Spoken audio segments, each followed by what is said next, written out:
Acompanhe agora mais um tema doutrinário do Evangelho de Jesus. Prezados irmãos e irmãs, companheiros de ideal espírita, que a paz do Senhor continue desenvolvendo a todos nesta noite, em que estamos num número reduzido de frequentadores, um pouco dado ao feriado e outro, como diz a Márcia, pessoas que frequentam esta casa, que trabalham aqui, estão empenhados na realização do já tradicional Encontro Espírita, congresso, que acontece todos os anos, com a promoção da Federação Espírita do Estado de Goiás, sendo realizado no Centro de Convenções. E hoje a palestra, salvo engano, é do Divaldo Franco, nessa noite. Certamente que todos que não vieram aqui e estão lá, estarão também recebendo muita informação, muita luz, muito esclarecimento, e que Jesus sustente cada vez mais esse movimento de divulgação do Espiritismo em Goiás. O título da lição da noite de hoje, na verdade, é capítulo 19, cujo título é A Fé Transporta Montanhas, e que na última segunda-feira foi iniciada a explanação desse capítulo pelo nosso companheiro José Rodrigues, que falou sobre o poder da fé, e falou com muita propriedade, com muita emoção, e dando exemplos práticos de como a fé, de fato, pode fazer grandes obras na vida de cada um de nós. Nós aqui temos hoje a missão de falarmos a respeito da fé sobre um enfoque mais explorado nessa lição, que é a questão da fé refletida, raciocinada, de uma fé que encontra fundamento na razão. Inclusive, Kardec, ele inovou ao falar em fé e associar fé à razão. Fé, vulgarmente, conforme nós conhecemos, e conforme as religiões tradicionais sempre enfrentaram essa questão, esse debate, nunca esteve muito ligada à razão, muito pelo contrário. A fé é uma entrega sem muitas indagações, sem muitas perguntas. Então, quando Kardec fala, porque essa lição é comentada por ele, esse é um daqueles tópicos que Kardec escreveu de próprio punho, certamente que buscando a inspiração em textos dados pelos Espíritos, mas é obra dele. Então, aqui ele fala com toda a propriedade a respeito da fé e associa fé à razão, à reflexão. É um dos primados do Espiritismo. Quando a gente começa a estudar o Espiritismo, uma das primeiras coisas que a gente aprende é a respeito dessa tão falada fé raciocinada. E quem veio de outras instituições religiosas, quem não nasceu espírita, tem talvez uma certa dificuldade imediata de fazer essa transição, de compreender a fé através da razão. Essa questão é tão importante e é a pedra angular do Espiritismo.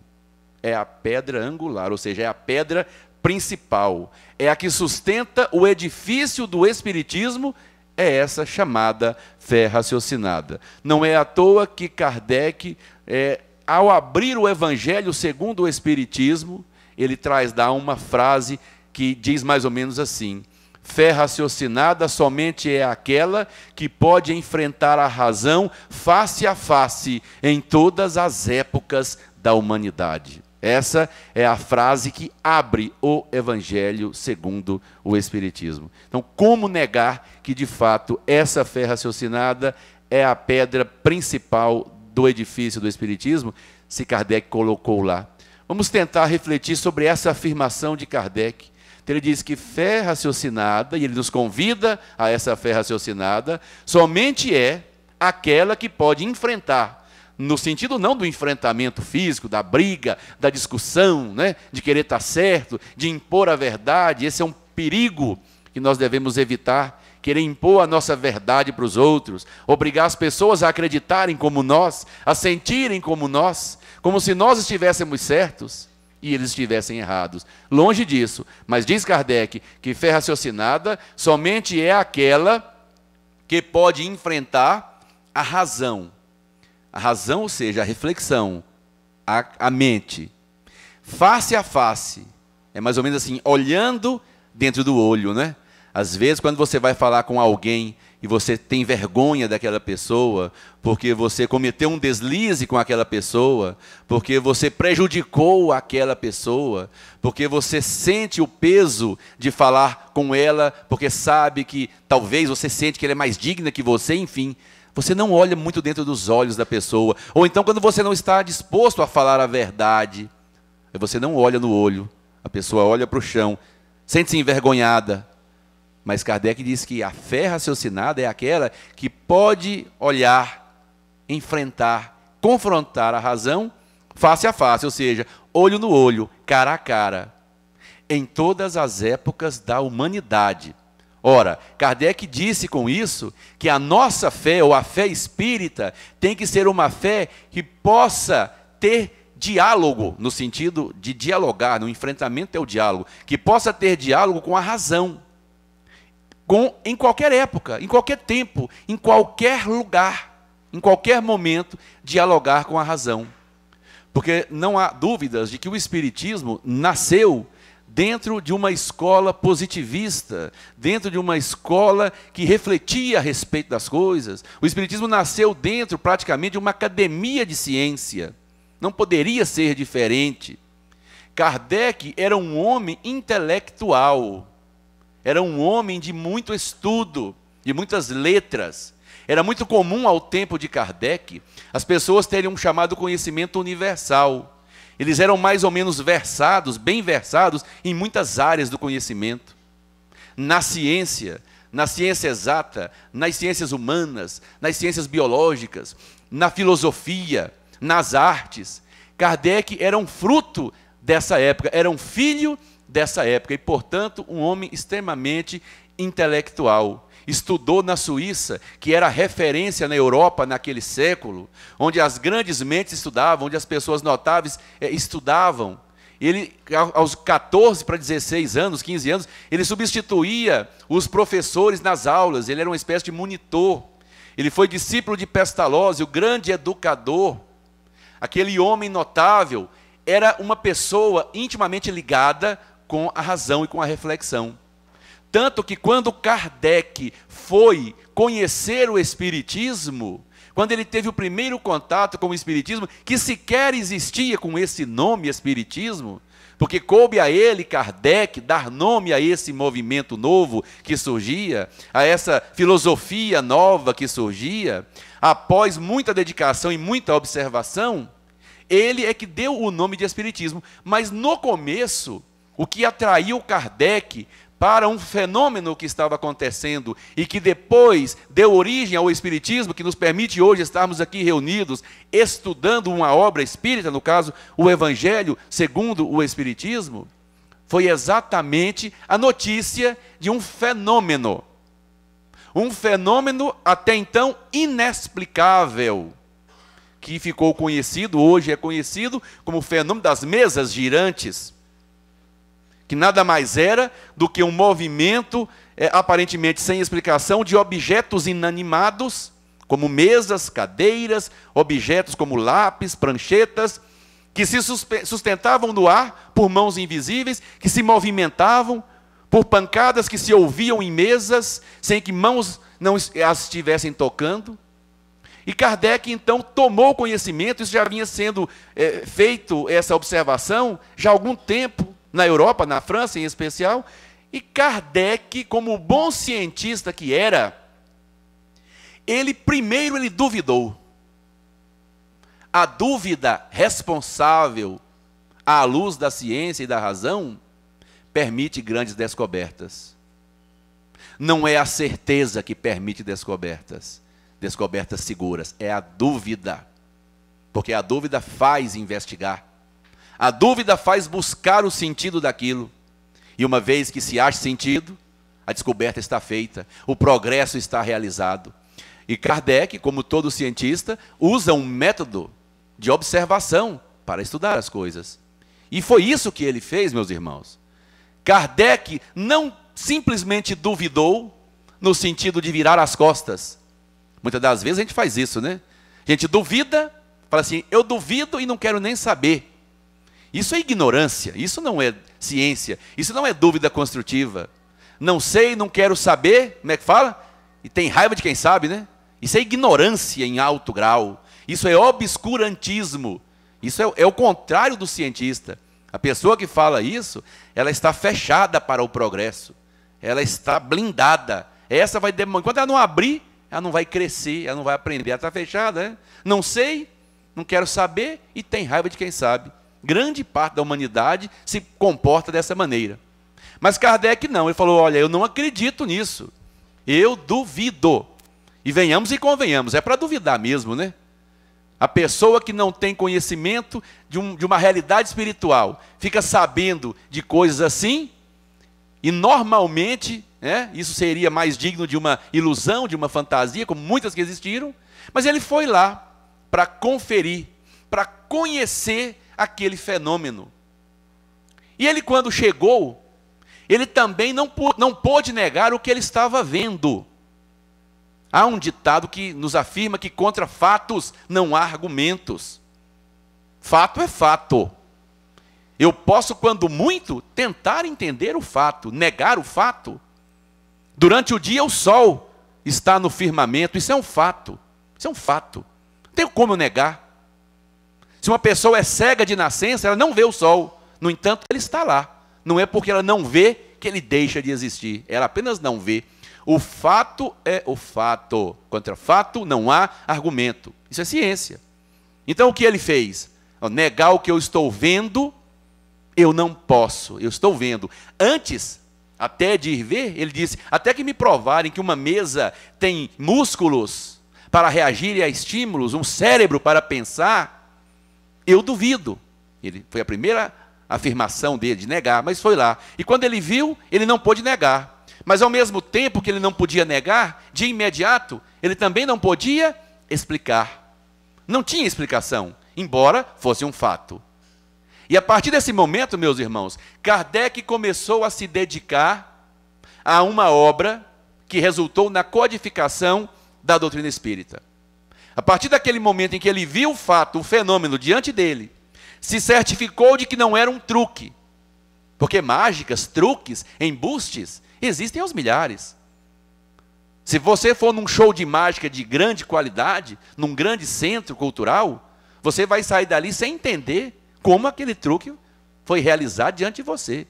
De pessoas desaparecerem, de objetos sumirem de um canto e aparecerem no outro. Se você entrar no YouTube, lá, mágicas sensacionais, você vai achar muita coisa.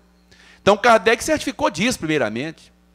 E ele certificou que não era um truque, que não era uma ilusão qualquer, de um prestidigitador, de um mágico. E ele começa então a estudar e vai caminhando e percebendo, através de método de experimentação, que quem produzia aquele barulho ou aqueles fenômenos eram espíritos.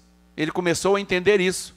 Eram pessoas que haviam vivido na Terra e que haviam deixado seus corpos na Terra com a morte do corpo, e que continuavam tão vivos quanto antes, na verdade até mais vivos, com maiores faculdades, e eram eles que produziam aqueles fenômenos ali.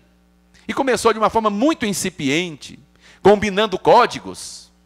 Há uma pergunta que a resposta fosse sim, uma pancada na mesa. Há uma pergunta cuja resposta fosse não, 2 pancadas na mesa.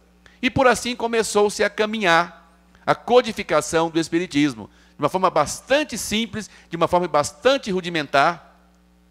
Houve uma época em que se amarrava um lápis num objeto mais pesado, como uma cesta, alguma coisa assim, para dar peso, e ele se movimentava espontaneamente sobre um papel e fazia uma escrita. A psicografia direta, né? Direta. O espírito pegava diretamente no lápis e escrevia. Depois eles perceberam que aquele objeto que segurava o lápis podia ser substituído por uma pessoa que veio a ser o médium psicógrafo, e com muito mais condição de fazer o trabalho. E aí a mediunidade veio trazendo as informações, as revelações do mundo espiritual de uma forma bastante ponderável, de forma bastante crível. E não era aquilo uma ilusão. E Kardec, nessa condição de cientista, ele começou a fazer perguntas iguais, em lugares distintos, para médiuns distintos, para provar que aquilo que ele recebia de informação sobre um tema de um médium em uma cidade, era o mesmo que ele receberia de outro médium em outra cidade. É o que Kardec chamou de universalidade do ensino dos espíritos. Ou seja, era um ensinamento universal. Era algo que não estava no médium, porque pode estar no médium, o animismo, a manifestação do próprio médium, da própria pessoa, criação da mente dela, isso existe também. Não que seja um mal em si mesmo, é criação dele. Mas não poderia certificar que havia alguém escrevendo através dele. Mas com a experiência que Kardec fez, de colher informações sobre o mesmo tema, em médiuns diferentes, em cidades diferentes e até em países diferentes, foi dando credibilidade para a pesquisa que ele iniciava com a descoberta de um fenômeno novo, de um mundo chamado mundo espiritual. E aí vieram, né, os ensinamentos, as revelações, e como eu disse, quando Kardec teve a primeira informação de um fenômeno espírita, nem era um fenômeno espírita, porque sequer a palavra espiritismo, espírita, existia. Kardec criou essas palavras. Essas palavras são neologismos, neo do grego novo. Então, na verdade, Kardec estava criando uma palavra nova. E ele explicou por quê. Para algo novo, palavras novas. Porque a gente se influencia muito pela palavra, né? A palavra, ela já tem uma carga muito forte de impressões, de pensamentos, de energia. Então, para não ter esse preconceito, ele falou, eu vou criar um termo novo, aliás, alguns termos novos. Ao invés de espiritualismo, que é muito mais amplo, né? Espiritualismo é gênero, do qual espiritismo é espécie, nessa classificação mais acadêmica. Então Kardec falou, espiritualismo é muito amplo. Tem muita filosofia espiritualista por aí, todas têm o seu valor, que diga-se de passagem. Mas como eu estou estudando uma coisa nova, eu vou dar um nome disso aqui. Isso aqui eu vou chamar de espiritismo. E quem vai crer nessa nova ordem, nesse novo pensamento, eu não vou chamar de espiritualista, eu vou chamar de espírita ou espiritista, porque ciência nova, filosofia nova, religião nova, exige termos novos para ter identidade própria. E assim Kardec fez, meus irmãos. E Kardec, já um homem maduro, com mais de 50 anos, quando começou a estudar o espiritismo, o fez a partir da negação e da dúvida. Não foi na crença imediata, foi na dúvida imediata, mas uma dúvida responsável que buscava conhecer. Há quem diga que Kardec é a reencarnação de Tomé. Eu não sou muito afeito a essas certezas, porque eu não as tenho. Mas acho bastante razoável que tenha sido, porque tem algo a ver com a linha do pensamento, né? Tomé foi aquele discípulo de que quando Jesus ressuscita e se encontra com os apóstolos, ele duvida. Quando ele ficou sabendo que Jesus havia ressuscitado, a primeira afirmação dele foi uma negação. Ele negou, não acredito, eu não acredito. Se eu não tocasse, eu não acredito, né? Negou. Quando Jesus, então, surge diante deles, é que ele, então, acreditou. E Jesus, você só acreditou porque viu, né? Toca aqui do meu lado, né? Toca aqui na minha ferida, disse Jesus a ele. Então, a gente vai encontrar lá, né? 1850 e poucos anos depois, vamos encontrar Kardec, admitindo que ele, de fato, tenha sido Tomé, na mesma postura. Eu duvido, eu não acredito.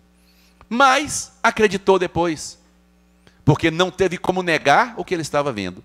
Então, esse é o fundamento do Espiritismo. Muitos dos iniciantes do Espiritismo, dos precursores, eram homens de ciência e de academia. Podemos destacar o William Crookes, que descobriu ondas que deram origem à televisão no futuro. Podemos citar o Conan Doyle, criador do romance Sherlock Holmes, que é um notável homem da literatura mundial e que cedeu aos impulsos de conhecer aquela coisa nova chamada Espiritismo e se apaixonou por ele e foi um notável espírita. Podemos citar César Lombroso, um jurista italiano, que criticou severamente o Espiritismo e os espíritas, chamando-os de ingênuos. Estavam presos a uma teia de mentiras e de engodos. Mas ele acabou estudando casos, como fez Kardec, de fenômenos dentro do Espiritismo, e se convenceu da sua realidade, e se tornou também um seu defensor, um dos notáveis espíritos da história, homem de extrema capacidade de ciência. Quem é do ramo de direito conhece essa figura de César Lombroso. E outros tantos, Camille Flammarion, e outros tantos notáveis que acreditaram no Espiritismo. Então, essa é a base do Espiritismo. Por isso é que Kardec fala que tem que refletir. Mas por que isso, meus irmãos? Por que o Espiritismo teve essa preocupação tão grande com a fé refletida? Que não é essa fé que se deixa levar, uma fé que reflete, uma fé que busca saber por quê. Exatamente porque, lamentavelmente, as igrejas que se sucederam ao Mestre Jesus foram tomadas por interesses materiais. Se criou a partir dessas igrejas mentiras e mais mentiras para iludir o povo na sua boa-fé, na sua ignorância, na sua ingenuidade. Mentiras e mais mentiras. Era a fé absoluta em dogmas inquestionáveis. É e acabou. É porque é. Mas por quê? Eu quero entender. Não se pode entender. Não se deve entender. Aliás, querer entender é heresia. Querer entender é pecado, punido com o inferno. E o inferno é eterno, dizia aquela teologia. Então foi logo após esse movimento de dominação da igreja, quando veio um outro movimento que nós sabemos que veio do mundo espiritual para a terra. Fica fácil demais perceber isso. Quem estuda a história na sua antiguidade, pós-Idade Média, vai ver o movimento do iluminismo, onde a humanidade foi brindada com inúmeros espíritos que vieram, mesmo durante a Idade Média, e foram vítimas da crença religiosa da época, de morrer na fogueira, de sofrer os piores martírios, e mesmo depois, e notadamente mais próximo à codificação espírita, luminares espirituais que vieram trazer sementes de avanço. De vez em quando a humanidade é brindada com esses espíritos de luz, que vêm das mais altas paragens para fazer a humanidade caminhar na filosofia, nas artes, não é? Na ciência principalmente. Então foi logo após esse movimento de luz, aquele facho de luz que veio sobre a Terra, foi que o Espiritismo pôde surgir. Imagina, Márcia, Kardec lá em mais ou menos 1300, 1200, falando com os espíritos. Teria sido queimado, como muitos foram queimados. Há quem diga que ele viveu essa época e pagou esse preço, mas ele não teve como fazer o Espiritismo brilhar como fez já no final do século XIX. Por quê? Porque a humanidade estava pronta para pensar. Como é importante nós pensarmos, meus irmãos. Nós temos que ter as nossas crenças sabendo por quê. E aí, está até nessa lição do Evangelho, chega em casa e lê, capítulo 19 do Evangelho, segunda lição, foi lido só parte dela. Leia toda a lição. Kardec fala sobre isso aqui. Que nós temos que refletir, que essa reflexão nos faz acreditar muito mais. E ele diz também que a falta de fé de muitas pessoas não é porque ela não quer ter fé, é porque o que se ensinou em nome de religião para essa pessoa durante 1000 anos, podia fazer tudo, menos ela ter fé. Porque se apresentou para ela não um Deus de amor, um Deus de justiça, um Deus de generosidade, mas um Deus corrupto, um Deus venal, um Deus mentiroso, um Deus que vendia céu para quem podia pagar e mandava para o inferno quem não podia pagar. Como acreditar com razão em um Deus desse? Dá até para ter medo, mas amar, compreender, houve uma corrupção de todos os preceitos de Jesus.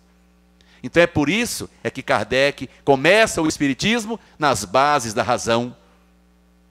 E sem dúvida nenhuma que os primeiros protestantes da história foram precursores do Espiritismo moderno.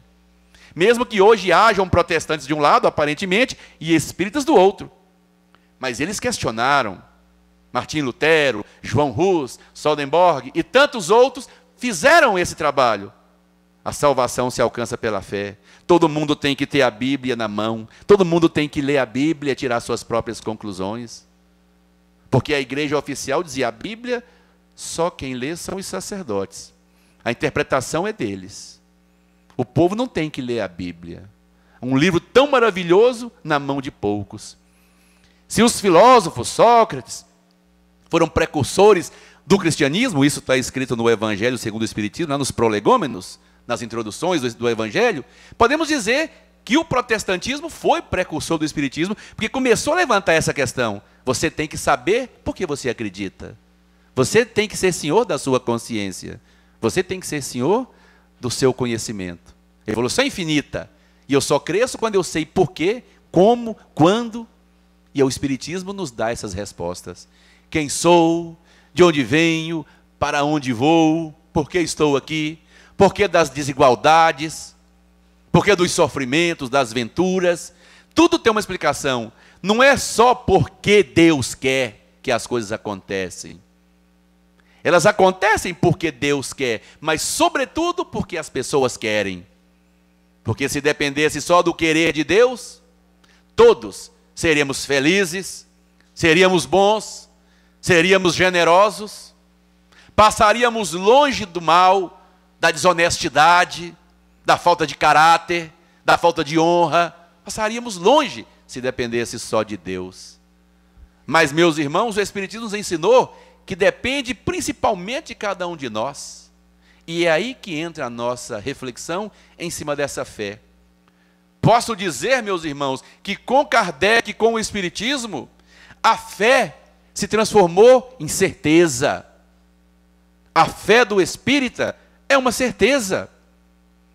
Não é fé de que há um mundo espiritual, é uma certeza, é um conhecimento que liberta. Não é a fé de que um dia todos seremos felizes, é a certeza, porque isso nos convence a razão, a lógica, o bom senso. Somos convencidos disso. Então nós temos todo um instrumental às mãos para prosseguirmos caminhando na nossa jornada, sempre certos de que tudo é para o bem, para o progresso, para o nosso crescimento, que os desarranjos da vida são frutos do nosso trabalho, da nossa incúria, do nosso trabalho negativo, digamos assim. E de fato é isso que acontece. Então é alicerçado nessa fé que nós hoje interpretamos essa lição do Evangelho. Mas sem dúvida nenhuma que nós também podemos e devemos ter essa fé do coração, mas nunca apartada da razão. Nós precisamos das duas. O intelecto que nos faça compreender os fatos e o coração que nos impulsione para o bem, para os atos de humanidade, de fraternidade, de generosidade, que dentro de religião se chama de caridade. Mas eu prefiro fraternidade, sabe por quê? Porque fora do conceito de religião alguém pode ser fraterno. E na nossa ótica está fazendo uma caridade, e sem nenhum compromisso com igreja nenhuma. No final, o sentimento é o mesmo. Pessoas que se dizem ateus podem ser fraternas e ajudarem muitas pessoas. Uma pessoa que eu sempre respeito é a figura do Betinho, um grande brasileiro que iniciou esse movimento do Brasil contra a fome, lá nos anos 90. Ateu de formação. Olha quem fez um trabalho como ele em prol da cidadania, da dignidade, da luta contra a fome, que hoje é um assunto em pauta nos governos. Lá nos anos 90, ele foi um dos primeiros a levantar um trabalho sobre isso. Sem citar religiões, elas sempre fizeram isso. Eu digo um ateu. Alguém que diz, Deus não existe. Deus não existe, mas meu irmão está passando fome, eu tenho que ajudar ele. Aí o outro fala assim, Deus seja louvado. Tem um irmão passando fome. Deus seja louvado. Tá bom. Isso é problema dele, né? Digamos assim. Então, meus irmãos, a fé do espírita é essa fé racional. É essa fé operante. É essa fé que se alicerça nos fatos, e contra fato não há argumento. Hoje o espiritismo nos convence muito mais pela beleza do seu ensinamento, porque há poucos anos atrás, o movimento espírita teve muitos e muitos exemplos de fenômenos que tiveram o papel de fazer com que as pessoas acreditassem, plantar no povo essa certeza, que as pessoas são incrédulas por natureza. E como eu disse, a gente já está muito cansado desse discurso de dominação de igreja. E aí os fenômenos foram tão importantes. Quem viu o fenômeno de muita expressão, viu. Quem não viu, não vai ver mais. E isso dizem os espíritos, né? Eu vi, tinha uma presidente de centro na Bahia. Fui passear lá, por acaso, passando na porta do centro. Falei, vou vir aqui à noite. Aí estava na praia. Espírito, essa mania de ir em centro, né? Aí entrei, ela viu que eu não era de lá, você conversar comigo e tal. A gente tinha uma pousada da nossa associação lá. Aí ela me pediu para fazer a palestra. Eu aceitei, né? Fiz a palestra. Achei bacana, lá em Nova Viçosa, na Bahia. Aí ela, conversando com ela, disse que ela é espírita lá de muitos anos e que assistiu em Minas, que ela veio de Minas, sul da Bahia, perto de Minas, esses fenômenos de materialização, as que viu muitas. Eu conheci o seu Jair, lá no Jesus de Nazaré, o Zé Rodrigues conheceu, a Divina ali conheceu, a Márcia deve ter conhecido. E ele me contava, eu era adolescente, jovem, achava que interessante.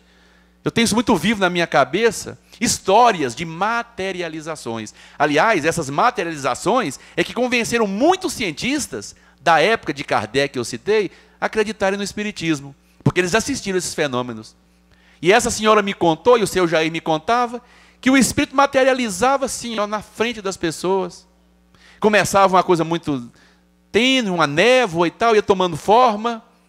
De repente, pessoas apareciam ali, ex-padres, ex-papas, pessoas da história, pessoas anônimas, crianças, ao ponto de, segundo o seu Jair falava, e eu já li isso em outras obras, você pegar e sentir o pulso, pegar e sentir a temperatura, deve ser algo fantástico, né?